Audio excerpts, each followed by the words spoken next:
欢迎来到热点新闻频道，请订阅并关注以获取最新资讯。引发热议，丁禹兮脖子前倾炒上热搜，是赵灵的草莽气，还是演技翻车？谁能想到花开锦绣开播1小时，腾讯站内热度破21000。最先出圈的不是剧情反转，而是丁禹兮的脖子。景江式演技这个新鲜梗，一夜之间被网友发明出来，大家一边刷剧一边下意识往后抻脖子，隔着屏幕都替他颈椎发酸。更打脸的是，红毯上他一身利落西装，肩颈线条优越，清冷贵公子氛围感拉满。结果新剧一上线，镜头里老是微微往前探颈，肩膀收紧，和红毯状态反差直接拉满。别家古偶男主出场全部昂首挺胸，端的一派世家公子气派，唯独他全程缩着一点脖梗，乍一看还以为是体态翻车。这事儿其实早有伏笔。2026年5月就有网友在讨论他拍完照癌后脖子能不能健康很多。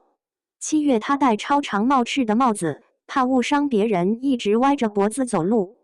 花絮被官媒转发配文谁来救救丁禹兮的颈椎，所以这次花开锦绣一波，旧账新账一起算，脖子前倾直接冲上热搜高位。吐槽的声音有多凶？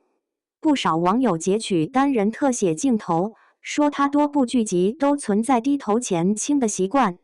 大理寺少卿游永夜星河里都频繁出现梗脖子抬眼的表演方式。还有人戏称不管什么角色统一一套体态模板，认为前倾镜头看多了出戏，破坏古装男主该有的挺拔气韵。也有观众直言，即便角色是底层小人物，也不必全程佝偻脖梗。觉得松弛的市井感和僵硬前倾是两回事，过度刻意的肢体设计反倒显得表演用力过猛。更有人质疑他是在找让自己显得更上镜的角度，所以才会出现这样的情况。但剧粉和粉丝的反击声浪更大，大家先甩出红毯，线下活动生图画面里他身姿舒展挺拔，不存在日常体态缺陷，证明镜头里的前倾是刻意表演设计，并非自身外形短板。接着开始掰扯赵灵这个人设。花开锦绣改编自滋滋同名古言，丁禹兮演的男主赵灵，前妻是个走南闯北的底层私盐贩子，从小在夹缝里讨生活，见惯了白眼，也挨过不少打。日常不是在跟官差周旋，就是在跟同行抢地盘，活得小心翼翼，生怕哪一步走错就栽了。你想啊，一个常年低眉顺眼，习惯把自己缩起来的人，肩膀一定是往前扣的，脖子也自然会跟着前倾。这个体态藏着一个人的生存密码，藏着赵灵那段见不得光的过去，也藏着他骨子里那股拧着劲儿的不安全感。丁禹兮演出来的那个不好看，恰恰是赵灵该有的样子。更妙的是，体态是跟着人物成长同步变化的。剧里有2场戏对比特别明显。一场是他还混在市井里跟人谈私盐买卖，整个人佝偻着，眼神来回扫，说话也带着试探。另一场是他后来处境稍有转机，腰杆慢慢直起来一些，但那种习惯性的拘谨还在。等后期男主身份蜕变为武官，跻身朝堂，整个人底气充足，身姿自然而然彻底挺直，脖子又直又硬。从含胸驼背到挺拔舒展，体态变化直接外化了人物的阶级跃升与心性成长。还有微博剧粉扒出细节，赵灵开局是个满嘴谎言，见人说人话，见鬼说鬼话的小骗子，带着市井油滑和求生智慧。身份升迁后，他礼数周到得体，性格从轻浮狡黠转向沉稳持重。从游戏江湖的洒脱男主蜕变为肩负重任的天子重臣，整个人的气场与处事方式截然不同。这事儿之所以能引发大范围共鸣，说白了戳中了无数低头刷手机的当代年轻人。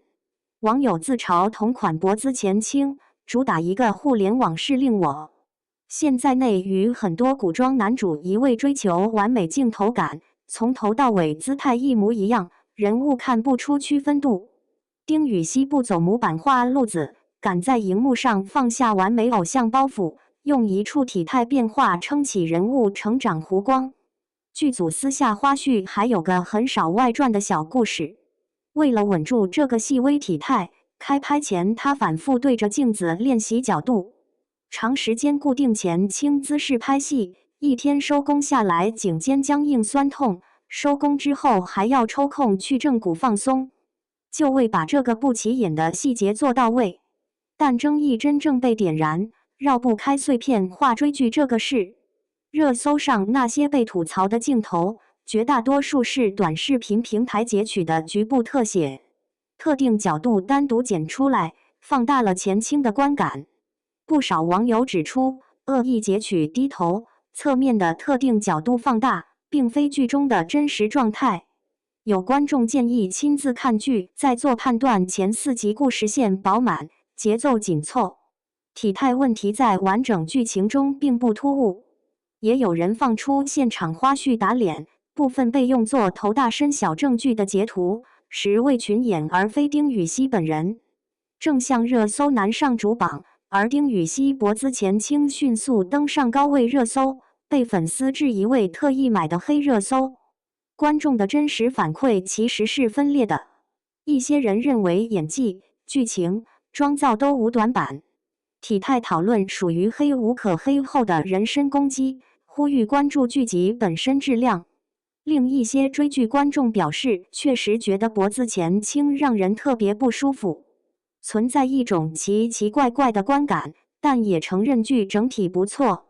还有普通追剧人坦言，确实感觉看得很不舒服，但前期要有点耐心。猫眼、豆瓣剧集榜单持续登顶，宅斗加江湖逃亡双线叙事收获大量路人追剧，这说明大多数人还是用遥控器投了票。至于丁禹兮本人及工作室，至今未就话题发布直接声明，而是将精力投入到剧宣与作品本身。大量观众肯定其眼神戏一如既往的好，情绪层次感拉满，这场架会一直吵下去。有人吃这套人物表达，也有人看着觉得别扭，都是很正常的追剧反馈。屏幕前的你追花开锦绣的时候有注意到这个体态细节吗？你觉得这种肢体设计是加分还是扣分？评论区理性聊聊你的看法。